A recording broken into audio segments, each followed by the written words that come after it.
Jeffrey Epstein, the man who knew everyone. In 2005, the parents of a 14-year-old girl walked into a police station in Palm Beach, Florida. They reported that a wealthy man named Jeffrey Epstein had attempted to sexually assault their daughter inside his mansion. What police found next would shake the United States for more than a decade. During a search of Epstein's home, investigators discovered photographs of underage girls. It quickly became clear this was not an isolated incident. It was something far more serious. Epstein was arrested and charged with soliciting sex from a minor. He was labeled a registered sex offender, and yet he barely went to prison. Through a highly controversial backroom deal, Epstein avoided serious punishment. He served just 13 months in jail, allowed to leave daily to work from his office before quietly returning to his life of wealth and power. For 11 years, the story faded until it came roaring back, this time with federal charges accusing him of running a massive sex trafficking network involving underage girls. Epstein was arrested again. He was awaiting trial.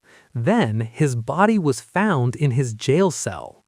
Officially, it was ruled a suicide, but almost no one believed it. This is the story of one of the most controversial criminal cases in modern American history, a case that entangled presidents, princes, billionaires, scientists, models, and media moguls. But before Jeffrey Epstein became the most infamous name in global scandal, he was something else entirely. Imagine this: a man with no college degree, strange clothing, and an unsettling presence suddenly appears as a teacher at one of the most elite private schools in New York City. That man was Jeffrey Epstein. Born on January 20th, 1953, into a modest, lower-middle-class family in Brooklyn, Epstein showed intelligence but little academic discipline. He attended 2 universities but never graduated from either. So how did a college dropout become a teacher at the prestigious Dalton School? In 1974, Epstein was hired to teach math and physics, despite lacking the required credentials. The school's headmaster at the time was Donald Barr, the father of future U.S. Attorney General William Barr, a connection that would later draw intense scrutiny. Former students recall Epstein as deeply unsettling. He wore fur coats, gold chains. His shirts were unbuttoned down to his chest. He attended students' parties, and most disturbingly, his attention toward female students felt different. Epstein didn't stay a teacher for long. With the help of a wealthy student's family, he entered Wall Street, landing a job at Bear Stearns, one of the most powerful investment banks in America. Despite having no formal financial training, Epstein rose at a shocking pace. Within 4 years, he was advising some of the wealthiest individuals on the planet. Colleagues described him as supremely confident, smooth-talking, and impossibly persuasive. In 1981, Epstein abruptly quit to start his own financial firm. And that's when things got strange. Money without a source. Epstein claimed his company specialized in helping ultra-wealthy clients recover stolen assets. But behind closed doors, he allegedly did the opposite, helping criminals hide money, erase financial trails, and evade authorities. To some people, he claimed something even more alarming. He said he worked for intelligence agencies. There has never been proof of this. But his lifestyle, his access, his protection, his global mobility made many wonder if it could be true. In the late 1980s, Epstein became linked to a massive Ponzi scheme through a company called Tower Financial Corporation. When the scheme collapsed in 1993, nearly everyone involved was destroyed except Epstein. He walked away untouched. Once again, he escaped the storm. By the mid-1990s, Epstein rebranded himself as a financial advisor who worked only with billionaires. This is where he entered the inner circle of global power.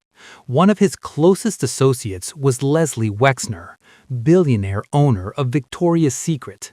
Wexner gave Epstein enormous control over his finances and even transferred ownership of a multi-million-dollar Manhattan mansion to him. People began asking the obvious question: what kind of relationship leads a billionaire to give away a mansion?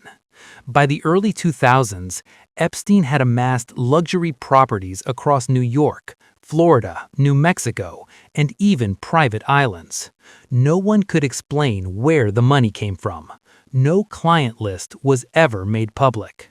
In the 1990s, Epstein purchased a private Caribbean island called Little St. James. $8 million, white villas, private airstrips, crystal blue water. To outsiders, it looked like paradise. To victims, it was hell. According to testimony from survivors, former staff, and FBI investigations, the island was a hub for a systematic sex trafficking operation involving girls as young as 12 years old. Girls were recruited with promises of jobs and easy money, often through Epstein's longtime associate Ghislaine Maxwell, daughter of a powerful British media tycoon. They were told they would give massages. They were paid hundreds of dollars. But once inside, the reality changed. They were abused, threatened, silenced. Many were forced to recruit other girls, including friends. Some were flown across state lines. Others were flown internationally. Epstein allegedly installed hidden cameras throughout his properties, using recordings as leverage against powerful guests. His private jet became infamous. It was called the Lolita Express, and the passenger list included some of the most famous people on Earth. Documentaries. Names that changed everything.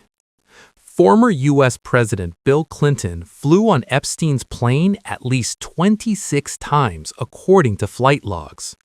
Clinton denies ever visiting the island and denies any knowledge of Epstein's crimes. Prince Andrew, son of Queen Elizabeth II, was accused by Virginia Giuffre of being forced to have sex with her while she was underage. Andrew denied the allegations, but stepped back from royal duties and later settled the case financially.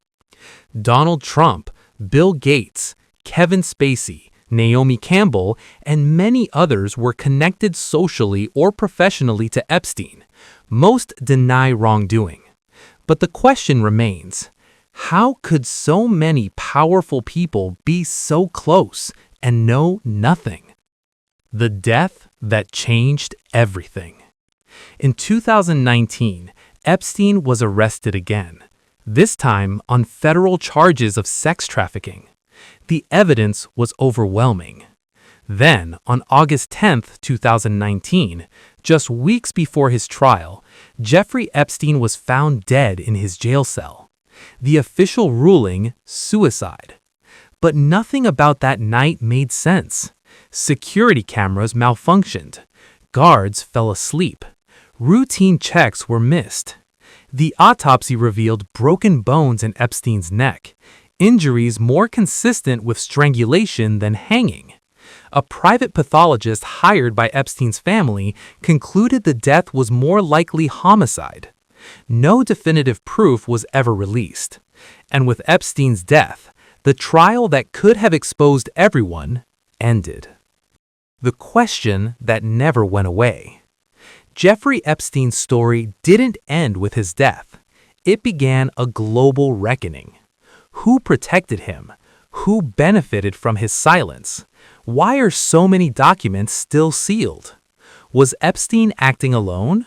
Or was he just the visible tip of a much larger, darker network? That question remains unanswered, and perhaps that's the most disturbing part of all.